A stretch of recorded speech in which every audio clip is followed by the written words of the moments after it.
My God. എന്താണ് ബെന്നെ ഇല്ലാത്തതോ? അവന്റെ എന്റെ കഴിഞ്ഞ കളിച്ചു ദൈവം രണ്ടെണ്ണം ഉണ്ടെങ്കിൽ ഒന്നും എനിക്ക് വേണ്ട. ചെയ്യിഷ്ട ഒരു ചെയ്ത് എനിക്കും. വളരെ ഫണിയാണ് സീക്രട്ട് ഏജന്റ്. അങ്ങ് ഫണിയാണ് അവൻ. സീക്രട്ട് ഏജന്റിന്റെ ഫണി വീഡിയോസിൽ പാളിപ്പോയൊരു വീഡിയോ ആയിട്ടാണ് എനിക്കിത് തോന്നുന്നത്. പക്ഷെ കുഴപ്പമില്ല. അതുമായി ബന്ധപ്പെട്ട് അദ്ദേഹത്തിന് പറയാനുള്ള കാര്യം അദ്ദേഹം മറ്റൊരു വീഡിയോ ഇന്നിപ്പോ ഇട്ടിട്ടുണ്ട്.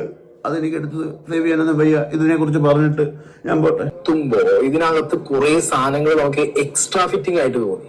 എനിക്കിത് വയലൻസിന് വേണ്ടി വെച്ച എക്സ്ട്രാ ഫിറ്റിംഗ് എന്ന് പറഞ്ഞപ്പോ ഞാൻ പറയാം, ഒരാളെ ഒരു നായകൻ അടിക്കാൻ പോകുമ്പോ അടി കെട്ടി വിടണം. അപ്പൊ ഇരുമ്പോണ്ട് അടി കിട്ടിയാലും കൈകൊണ്ട് അടി കിട്ടിയാലും ടൊമാറ്റോ പാക്കറ്റ് പൊട്ടണോ അതിൽ ചോരപ്പ് അങ്ങനെ പറയരുതല്ല. നല്ല കിട്ടേണ്ട സാധനം വെച്ചിട്ട് കിട്ടേണ്ടടുത്ത് കിട്ടേണ്ട പോലെ കിട്ടിക്കഴിഞ്ഞാൽ അങ്ങനെ തന്നെ ചോര വരും. വന്നത് കണ്ടവരുണ്ട്, വന്നവർക്ക് അത് കൃത്യമായി